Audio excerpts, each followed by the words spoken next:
Welcome to Time News Studios.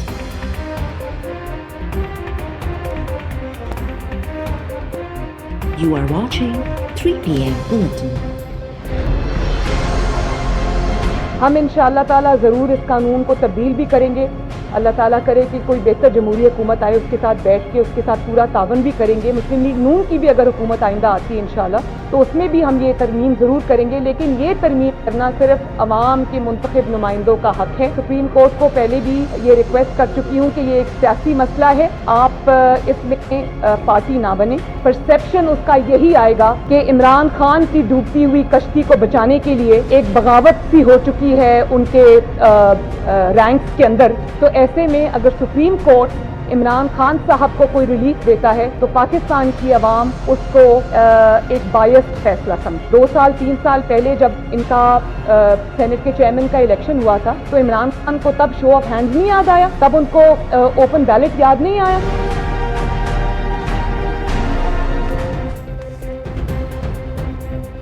PTI ji समूरन ranks में बगावत थी चुकी है। अड़ी सूरत हाल में सुप्रीम कोर्ट इमरान खान के बुलंदड़ बेड़ीअ के बचाने लाइ रिलीफ दिनों तो अड़े फैसले के जानिबदार समझो वेंदो। आइन में तरमीम सुप्रीम कोर्ट न पर पार्लियामेंट और अवामी नुमाइंदन जो इख्तियार है। सुप्रीम कोर्ट के गुजारिश है तो सेनेट चूंडन वाले मामले में धुर न बणिजे। नवाज लीग NA 75 के 20 पोलिंग स्टेशन से ॿीहर चूंड वारो फैसलो मञण का इनकार करे छॾियो। मरियम नवाज चयो है तो समूरे तक ते असां खां वोट्स खसिया विया आहिनि त 20 पोलिंग स्टेशन ते ॿीहर चूंड वारो फैसलो छो मञूं। इलेक्शन कमीशन प्रिजाइडिंग ऑफिसर्स के अगवा करण वारे मामले जो केस दाख़िल करे ज़िम्मेवारनि के कैफरे किरदार ताईं पहुंचाए। बिलावल भुट्टो के सुभाणे मांझांदे जी दावत ॾिनी है। सुभाणे साण से मुलाकात भी थींदी।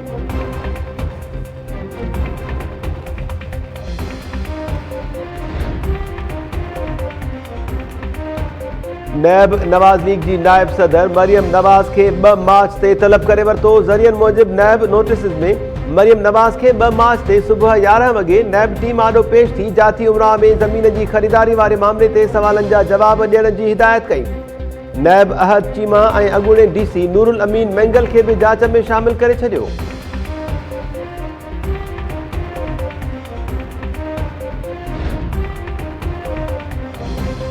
Lahore high court money laundering case में गिरफ्तार पंजाब असेंबली में अपोजिशन लीडर हमजा शहबाज की 2 केसिस में जमानत मंजूर करे वरती। हमजा शहबाज के 1 करोड़ रुपयन जा मुचलका जमा कराइण की हिदायत। नून लीग अगवान अता तारड़ चयो है तो हमजा शहबाज 20 महीनन का नाहक कैद है। नैब मथस 1 पाई की करप्शन साबित न करे सकियो है। मरियम नवाज हमजा शहबाज की जमानत से खुशी जो इजहार कंदे चयो है तो हाणे असां ॿई गॾिजी नवाज लीग के बयानीअ के अॻिते वधाईंदासीं। हमजा शहबाज पार्टी और पार्टी के नज़रिए लाइ तमाम वड्डियूं कुर्बानियूं ॾिनियूं आहिनि।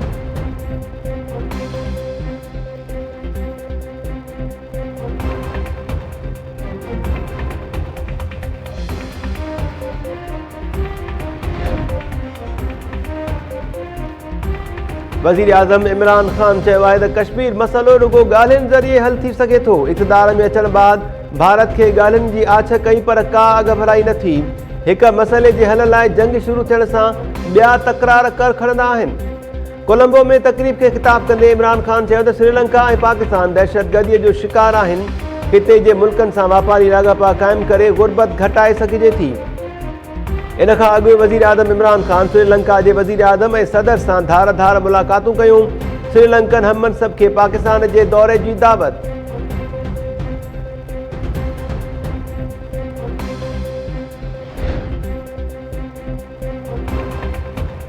सियासी मामलन में समझौता थींदा आहिनि। सेनेट चूंडन में कंहिं भी मेंबर के वोट ज़ाहिर करण लाइ मजबूर नथो करे सघिजे। सुप्रीम कोर्ट में सेनेट चूंडन बाबत सदारती रेफरेंस से ॿुधणीअ दौरान रज़ा रब्बानी जा दलील। चीफ जस्टिस गुलज़ार अहमद पुछो तो ॿुधायो त सेनेट चूंडूं आइन मूजिब थींदियूं आहिनि या कानून मूजिब। रज़ा रब्बानी दलील ॾींदे चयो त सेनेट चूंडूं आइन के आर्टिकल 226 तहत थींदियूं आहिनि।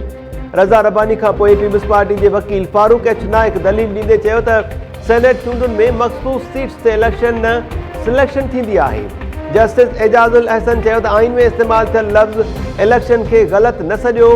चीफ जस्टिस गुलज़ार अहमद चयो त पार्टीज़ फैसलो कीअं थियूं करे सघनि त मेंबर्स कंहिंखे वोट ॾींदा। छा पार्टीज़ वटि इजलासनि जा मिनट्स हूंदा आहिनि।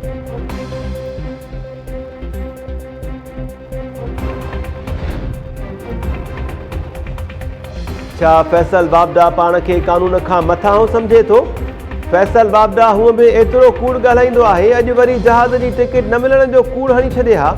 इलेक्शन कमीशन में फैसल वाबडा जी नाअहलीअ बाबति केस में कमीशन मेंबर अल्ताफ इब्राहिम जा रिमार्क्स। इलेक्शन कमीशन फैसल वाबडा जे वकील खां सवाल कयो त छा फैसल वाबडा बिटी शरीयत ख़त्म करे छॾी, जंहिं ते वकील चयो त फैसल वाबडा बिटी शरीयत छॾे ॾिनी आहे। इलेक्शन कमीशन चयो त नथा चाहियूं त असेंबली ख़ाली थियण जी रिवायत क़ाइमु थिए। कमीशन फैसल वाबडा जे वकील जी दरख़्वास्त रद्द कंदे 10 मार्च ते फैसल वाबडा खे तलब करे वरितो।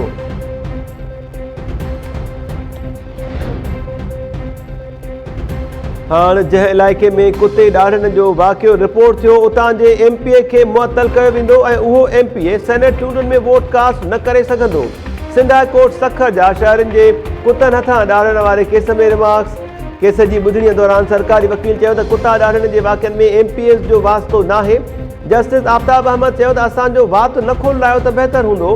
सभु ख़बर आहे त हीअ ऑफिसर्स फंड्स मां कंहिंखे कमीशन ॾींदा आहिनि। अवाम जो तहफ़ुज़ MPAs जो फ़र्ज़ु आहे। अदालत सरकारी ऑफिसर्स जी रिपोर्ट ते अदम इत्मीनान ज़ाहिर करे छॾियो।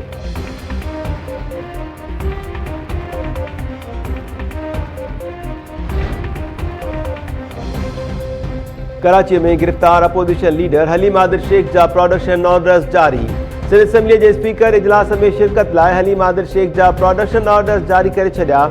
सिंध असेंबली जो इजलास सुभाणे थी रहियो आहे। मलीर ऐं सांगड़ में नंढी चूंड दौरान कामयाब थियल पीपल्स पार्टी उम्मीदवार इजलास में हलफ खणंदा।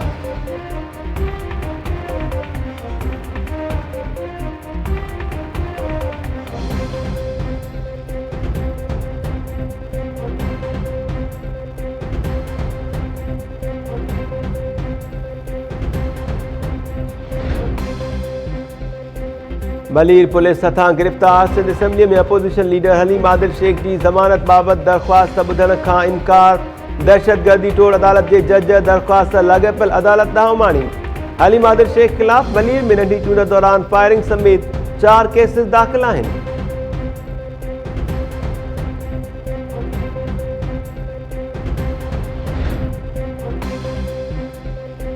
सेनेट चूंडुनि लाइ टेक्नोक्रेट जी सीट ते PTI जे उम्मीदवार सैफुल्लाह अबड़ो इलेक्शन ट्रिब्यूनल जे फ़ैसिले खे सिंध हाई कोर्ट में चैलेंज करे छॾियो। अदालत इलेक्शन कमीशन ऐं ॿियनि धुरियुनि खे नोटिस जारी कंदे जवाब तलब करे वरितो। इलेक्शन ट्रिब्यूनल सैफुल्लाह अबड़ो खे सेनेट चूंडुनि लाइ नाअहल करार ॾिनो हो।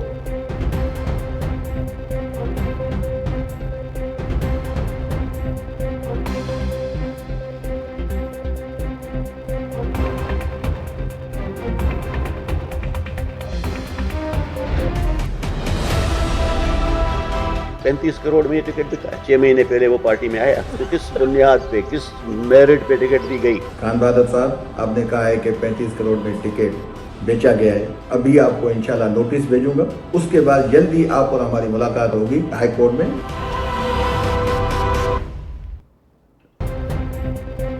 सिंध में सेनेट चूंडुनि लाइ टिकट जी विर्छ ते PTI में पैदा थियल इख़्तिलाफ़ चोट चढ़ी विया। सैफुल्लाह अबड़ो तरफ़ां 35 करोड़ रुपयनि में सेनेट टिकट वठण वारे इल्ज़ाम ते लियाकत जतोई खे हर्जाणे जो नोटिस में सैफुल्लाह अबड़ो चयो आहे त लियाकत जतोई इल्ज़ाम साबित करे ॿी सूरत में 2 अरब रुपयनि जो हर्जाणो अदा करे।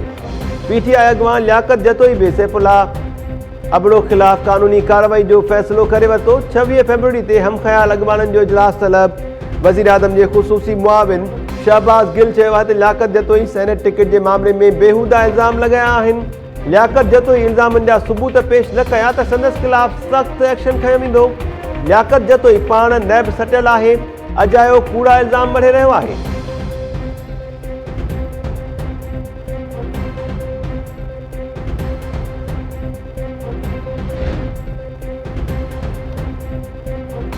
सेनेट चूंडुनि लाइ इस्लामाबाद में PDM जे गॾियल उम्मीदवार यूसुफ रज़ा गिलानी जी अपोजिशन लीडर शहबाज शरीफ़ सां मुलाक़ात। यूसुफ रज़ा गिलानी लाहौर जी एहतिसाब अदालत पहुची शहबाज शरीफ़ सां मुलाक़ात कई।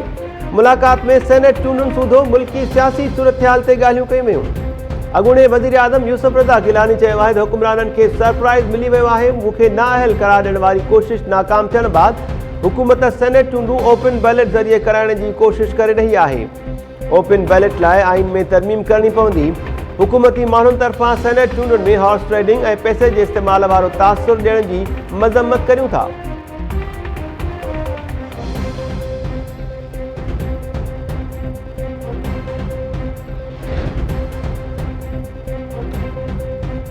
लाहौर जी एहतसाब अदालत में यूसुफ रज़ा गिलानी से मुलाकात बाद शहबाज शरीफ जो नवाज शरीफ से फोन से राब्तो। शहबाज शरीफ तरफा अगूणे वज़ीर आज़म नवाज शरीफ के यूसुफ रज़ा गिलानी से मुलाकात और सेनेट चूंडनि बाबत ब्रीफिंग ॾिनी वई।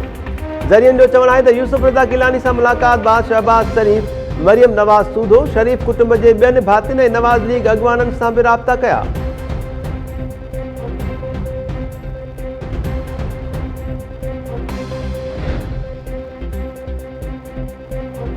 अपोजिशन एक पासे धांधली की वावेला करे रही है तो बे पासे वरी शफ़ाफ चूंड निज़ाम की मुखालिफत में नह चोटी जा जोर लगाए रही है। वफाकी वज़ीर शिबली फराज ट्वीट बयान में कहा है अपोजिशन जो बिठो मयार हाथी जा दंद खाइण लाइ हिकिड़ा ऐं ॾेखारण लाइ ॿिया हुजण बराबर है। सियासी मुनाफ़िकत जो ॿियो नालो PDM है। हक़ सच की जिदोजहद में इमरान खान मज़बूत बीठल है।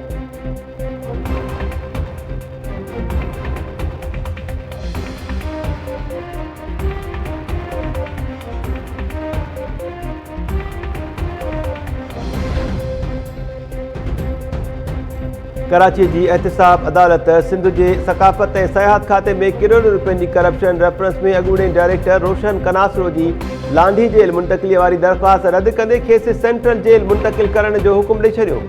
केस की ॿुधणीअ दौरान अदालत रोशन कनासरो का सवाल किया तो अव्हां खे कॾहिं गिरफ़्तार किया वियो, जंहिं रोशन कनासरो ॿुधायो तो इस्लामाबाद में जुमे ते गिरफ़्तार किया वियो हो।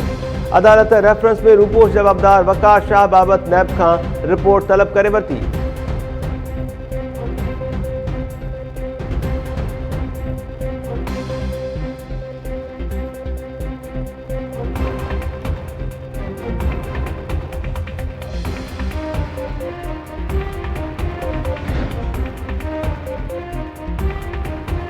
सिंध में सरकारी ज़मीनन ते कब्ज़न खिलाफ ऑपरेशन जारी। रोहड़ी में ऑपरेशन दौरान शहरन और इंतजामिया में छिकत पुलिस फंक्शन लीग अगवान फ़कीर इनायत बुरड़ो के गिरफ्तार करे वरतो।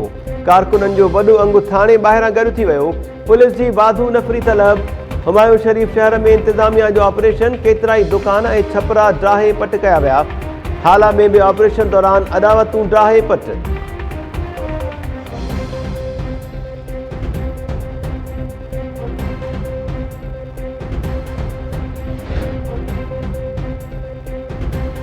गुम थियल शहरन जा वारिस धिका खाई रहा आहिनि पर कंहिंखे परवाह ई नाहे।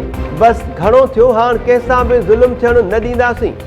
सिंध हाई कोर्ट गुम थियल माण्हुनि बाबति केस में 30 मार्च ते IG सिंध मुश्ताक महर के ज़ाती हैसियत में तलब करे वरितो। केस की ॿुधणीअ दौरान हिरासती मरकज़नि बाबति रिपोर्ट पेश न थियण ते वफ़ाक़ी हुकूमत मथां सख़्त कावड़ जो इज़हार। जस्टिस नेमतुल्लाह फुलपोटो रिमार्क्स ॾिना त कहिड़ो सबबु आहे जो जांच ऑफिसर गुम थियल माण्हुनि खे बाज़ियाब न पिया कराए सघनि।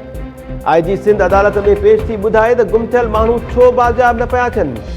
जस्टिस नेमतुल्लाह फुलपोटो पुछाणो कयो त छा PTF जी हिदायतुनि ते अमल दरामद न कंदड़ जांच ऑफिसर्स खे सज़ा मिली आहे।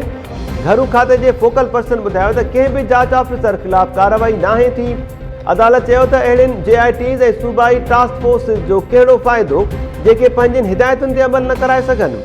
अदालत हिरासती मरकज़नि बाबति वफ़ाक़ी हुकूमत खां 30 मार्च ताईं रिपोर्ट तलब करे वरिती।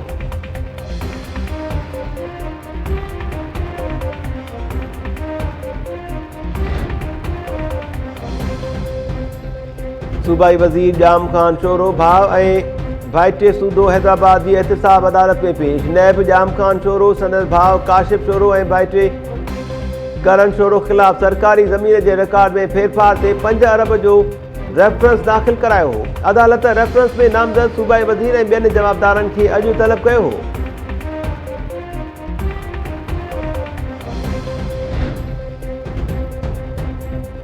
कराची में SSP एजाज हाशमी खिलाफ जालसाज़ी जो केस दाख़िल। पुलिस इख्तियारनि जो चवण है त अदालती हुकूमत एजाज हाशमी खिलाफ जांच में पतो पियो त हुन ॼमण की तारीख़ केतिराई भेरा तब्दील करे जालसाज़ी कई आहे।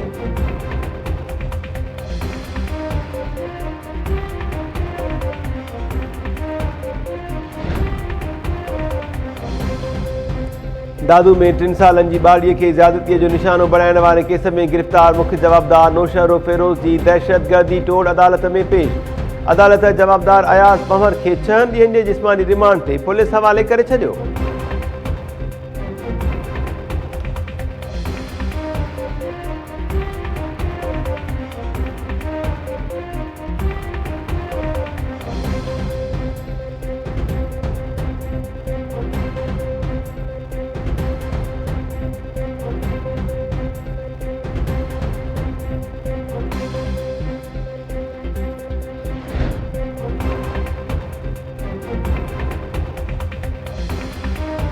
खैरपुर में छिते कुते ॾाढ़ियल नौजवान की हालत ख़राब, डॉक्टर्स खेस कराची जिन्ना अस्पताल रेफर करे छॾियो।